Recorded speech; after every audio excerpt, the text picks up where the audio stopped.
সবাইকে। দেখো পাশের বেড খালি হয়ে গেছে।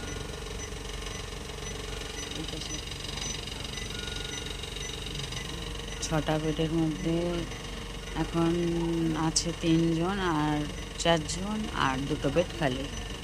আর আমাদের এই যে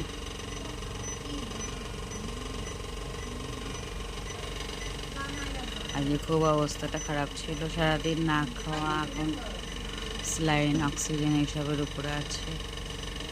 ওদিকে ডক্টর ঢুকেছে ওয়ার্ডে।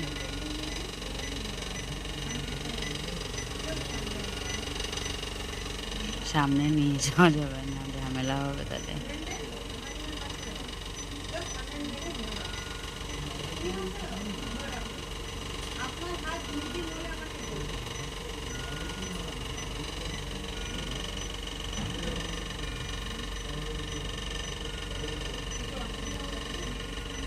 এদিকে পার্স চলছে, ওদিকে স্যালাইন, ক্যাথেটার, রাইস টিউব সব চলছে। এটা